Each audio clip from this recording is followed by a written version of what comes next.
Oh gosh. Oh, I hope that was on camera. What a deer.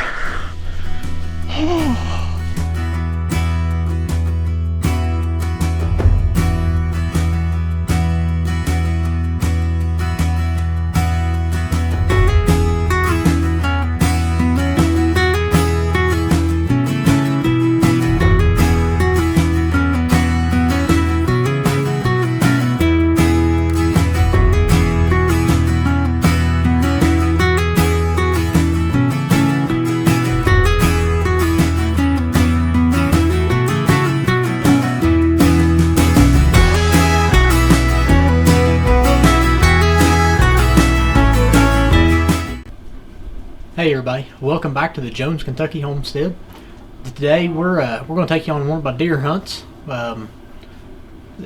Right the week of Halloween, like on let's see, Halloween was on a Thursday, so Monday and Tuesday, you know, it was kind of warm, up close in the 60s. We had a big cold front come through. I think most of the country got in on this, on the cold front, but the cold front came through. It rained like 3.5 inches over a day and a half here, and the winds got up on Halloween. Winds got up in the 40-50 mile an hour range. I mean, it was just nasty for a solid day and a half, 36-38 hours. The wind was blowing hard. The temperature crashed. It went from the 60s to the 20s. So Thursday night, early Friday morning, about 2 in the morning, the wind just stopped, laid down.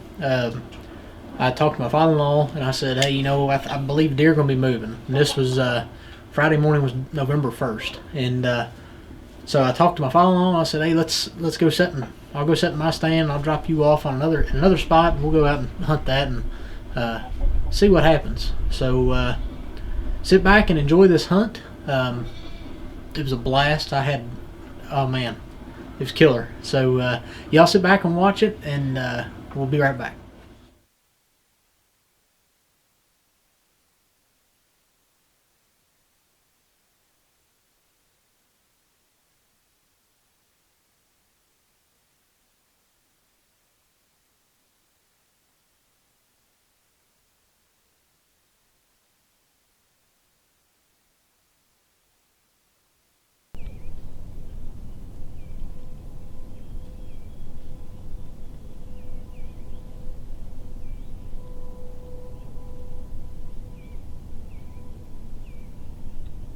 So the morning started out, it was the real feel was like 25 degrees. It was light wind out of the west.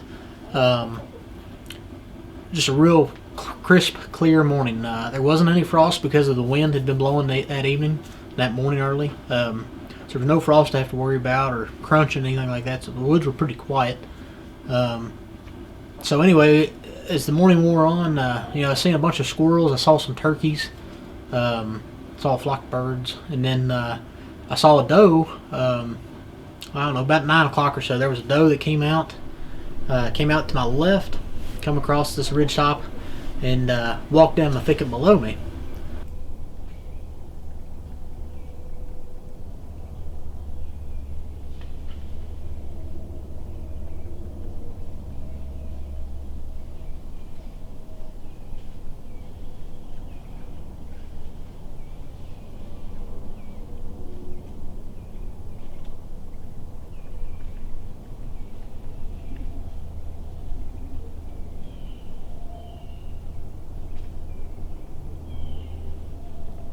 So the winds, you know, hit me in the face at that point. The doe's down below me. Everything's going great. She turns and walks back out the ridge, kind of off of where she'd just come from, but back that same kind of general direction.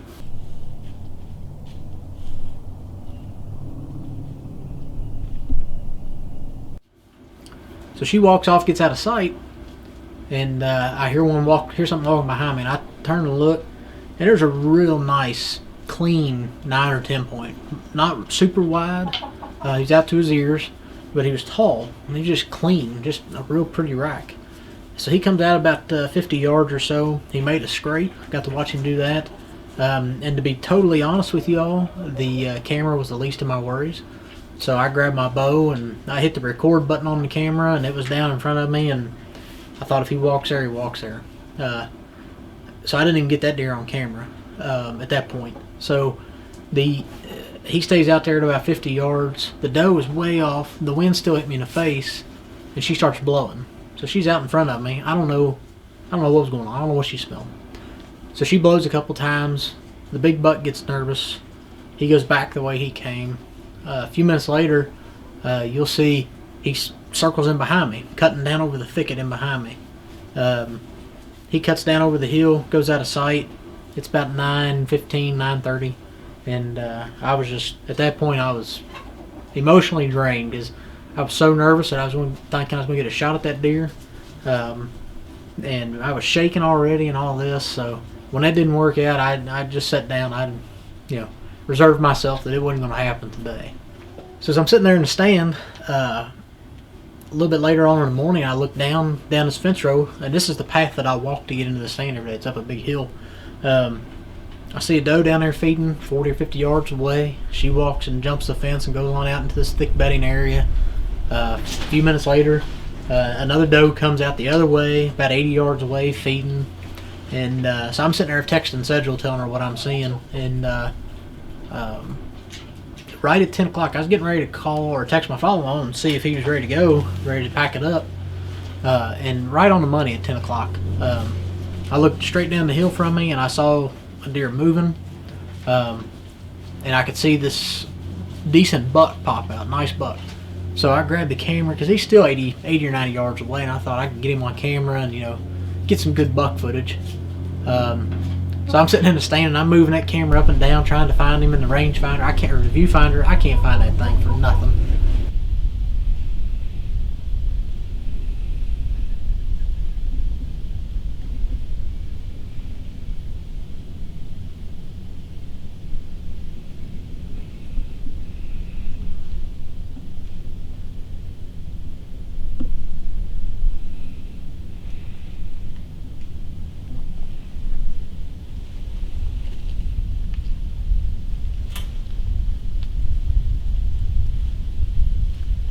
And all of a sudden, man, he turned and come walking right to me, right up the fence row to me.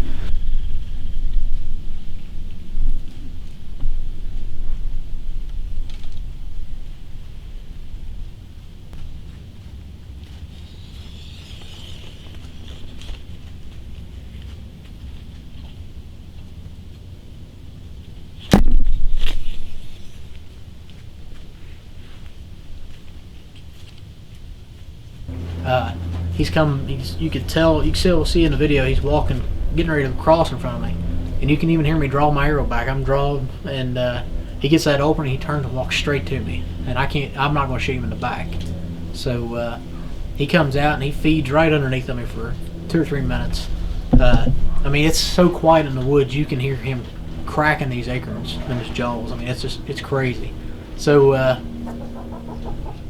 I've got the camera. I had put it back on the camera arm on the tree, and so he's right under me. So I can't mess with the camera and hold my bow at the same time. So I've just kind of got the camera facing where I think he's going to be, and sure enough, he stays in that camera in that range for a good while, and you'll see that, or you have seen that. So I got my bow up, I got my release on, I'm ready to rock and roll, and he comes even closer. And at this point, I can't tell. I couldn't see the camera. Wasn't worried about the camera.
But he walks right underneath my tree, and he stopped and he looked up at me, you know, getting me against the skyline, and he spooked for a second. He jumped, took through 2 or 3 big jumps, gets out about 7 or 8 yards and stopped. And when he started to jump, you know, I draw back, and as soon as he stopped, I put it right behind his shoulder and shot.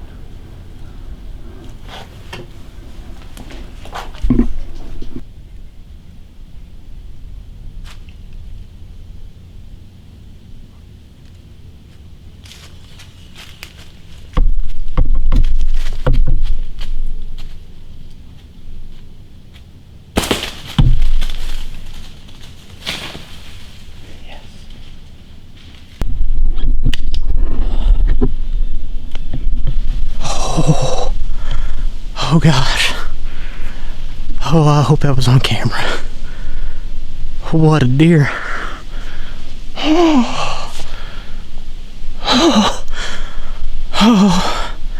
Oh, thank you, Lord. Oh my goodness gracious sakes alive. It's 10:04, November 1st. Oh, that deer come out on this fence row down below me, hitting these acorns, and daggone, he come right under me. I couldn't shoot. I couldn't move. I know I didn't get the shot on camera, but he come up under me, wasn't 10 yards away. I drew and held it as long as I could. Gosh darn, let me sit down. Oh, I held as... So when I shot, that he jumped and did the high leg kick like they do when they're lung shot or heart shot, you know. And I thought, man, that's a perfect shot. I could see the entry hole, saw where it hit. He ran and tried to jump over a fence, couldn't clear it, so he, you know, lost a lot of belly hair on that fence as he jumped over it. I watched him run down through the thicket. He was hurting, you know. So, and I felt so good about that shot. You know, I was on cloud 9. I mean, golly, I turned that camera around and got to talking, and I was so nervous and shaking so bad. I mean, I couldn't hold still. My jaws were quivering, my knees were shaking. I told Sedgwick after the fact that my kneecaps hurt. That's how hard my knees were shaking. So I sat down to give an interview with the camera, and halfway through it, I hit the stop record button. So I've hit the stop record button. Didn't know it. Finished out the interview. So, you know, in that part that you didn't see, it's when I'm telling you, hey, I saw him do this high leg kick. I know it's a good hit. He ain't going to go far. Got a really nice deer. Super excited, super pumped. And so I turned the camera back around, and I saw that it wasn't recording, and I was like, oh my gosh, no way. I didn't get this hunt on video at all. Are you kidding me? So I went back and checked, and I did have it on video, at least the hunt part and half the interview, so that was fine. So I called Sedgwick, told her all about it, told her how crazy fired up I was. I called my father-in-law and told him about it. He was fired up for me. He'd seen several deer. So I said, well, let me get down. I'm going to check this arrow and see what it looks like. All right, y'all, we'll just climb down. Walk over here and check this arrow out and see if we can find what we see on it. Let's see. I can't believe how close this deer was to this tree. Let's see.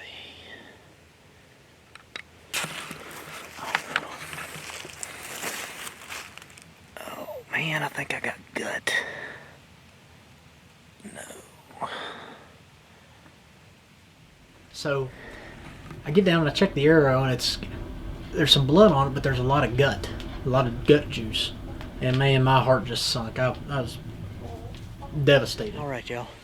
So it's not as good of a hit as I thought it was, or hoped it was, or it should have been. You can see, let's see. There's my tree. So I'm not 7 yards from it, 8 yards maybe.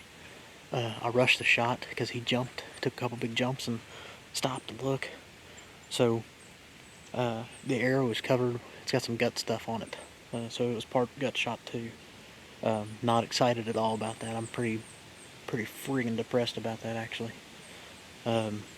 There's a lot of hair here. There's blood on it too, so it's not only gut. But I walked over here. He jumped the fence and went down over the hill behind me. Real thick stuff. So I walked over here to where he jumped the fence, and on the way over I started finding blood. There's some blood there. There's some blood here. There's a good bit of blood there. All the way down through here. There's blood where he ran to this fence row. So I checked the blood trail to the fence, over the fence and a little way. I mean, he's blowing 5 or 6 feet wide on both sides. So I'm like, man, you know, something's up. When you shoot a deer in the gut, you don't get the red blood. It's always brown and it smells and there's stuff in it. And it really doesn't spray, it just kind of drops. So I decided to back out a little bit, for a little bit. So I went, picked up my father-in-law, picked up my dad, and about 2 hours later we made it back there to trail him. So we're going to pick up the trail real quick and we'll see if we can find him. Alright guys, we made it back up here to where we shot the deer. We picked up the arrow, it's got a lot of gut on it. We did find a lot of good blood right off the bat. So I backed out and got my father-in-law and actually got my father too. So we're going to follow it down over the hill and see where it goes. I picked up the crossbow this time in case he isn't dead yet and we can get close enough to shoot him again. So let's go look for him.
Sounds pretty good to me.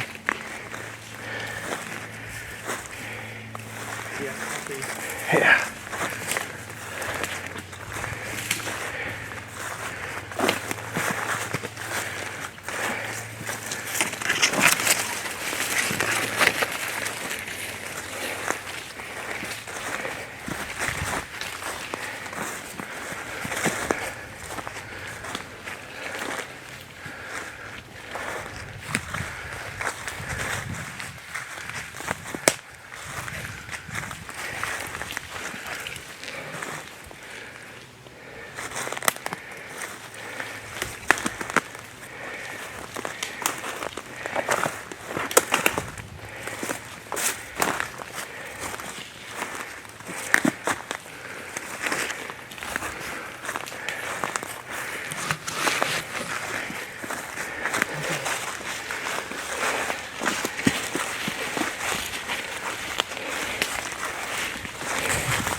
pretty. Goodness. Just got a little kicker there. Broke that one off. Wow.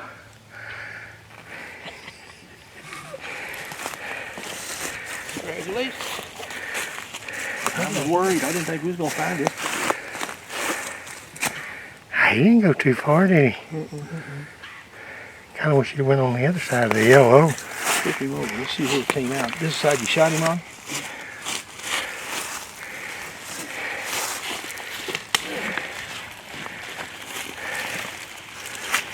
Went straight through. That's what it came out the gut on that side.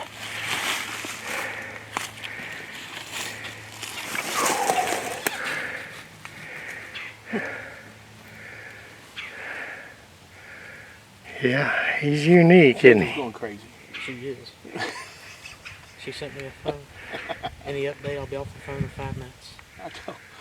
I texted her when you got up there. I said, we got him. And I didn't text her anymore. Yeah.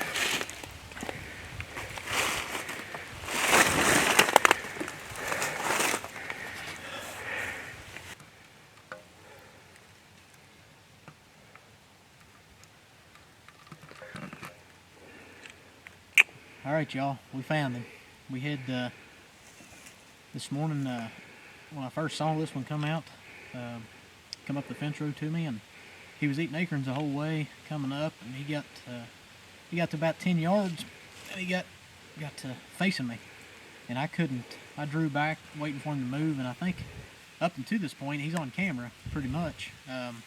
It's hard to video with him being right under me, but anyway, he comes up underneath of me, and he wouldn't turn left or right, give me a broadside shot, so I waited on him. Ended up having to let my draw back down, and he came right underneath of me. And sucker looked right up at me and saw me, or could make me out against the sky, and took a couple quick jumps away from me, and I shot. Once he stopped, about 7 or 8 yards away, and I shot. Y'all saw the arrow. It smelled bad. It smelled like a lot of gut. We started trailing him, and right where he crossed the fence, there was blood on both sides. I mean, it was spraying 5-6 feet wide. And it went that way for maybe 10 yards, and then it just stopped, completely stopped. And so I don't know. We thought figured he was going to lose him at that point. We didn't find any more blood until we found him. We're probably 100 yards from the stand. What happened is I shot him as he was facing to the right of me, and the entry spot was good, and but the exit come out low and in the gut, so that's why he didn't bleed very much. But I either got the lung, or I got liver, or I got something good. So we got a pretty big job of getting him out of here. I'm glad I've got enough help to do it, but we're gonna have to drag this deer a long way. So we're gonna get him field dressed. We're gonna get him out of here. Deer's got a lot of character. He's got 11 points. One here broke off almost completely. This one here broke off top. There might have been, I think there was one here that broke off too. So he's a pretty neat deer. So you can see we found this deer, and I couldn't be more happy. I really did think we were going to lose him after he didn't bleed much at all. We went ahead and gutted him there where we were hunting, or where we found him, and so I inspected everything because I wanted to see what was going on. And ended up I hit high behind the shoulder facing me. That was a good shot, or that was a good placement. And because it was such a steep angle, it came out low midway of the gut on the other side. So I ended up getting the upper part of the lung and the liver. And he didn't go 100. He only went about 100 yards. So he piled up. Couldn't be happier, man. It was such a great feeling to find that deer. You go from so high, seeing that deer, getting a shot at him, knowing you made a good shot, then you get down and check that arrow, and then you're all-time low right then. And then, but to go back after him and find him like that was, man, not lose the meat, the rack, lose the deer. That was great. You'll see in the video I was carrying my father-in-law's crossbow at that point, because at that time I thought, well, I've hit him in the gut, so if we find him bedded down somewhere, I could shoot that crossbow a lot further than I can my compound, so I thought I'd take it along, but didn't need it, thank goodness. But I didn't video dragging that deer out because let me tell you folks, that was a mountain. That was a Kentucky mountain.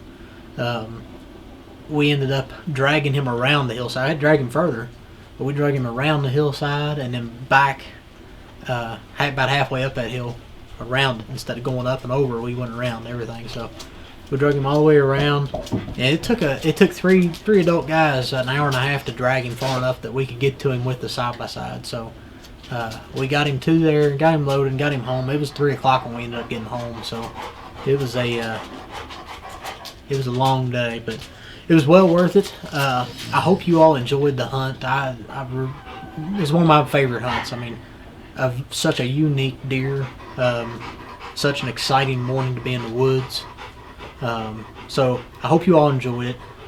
If you did, click like, hit subscribe for me. Go back and look. Avery's got an awesome deer hunting video on here that I think y'all get a big kick out of too, and you'll see where I get my excitement when we shoot. So anyway, thank you all for watching, and you all have a great day.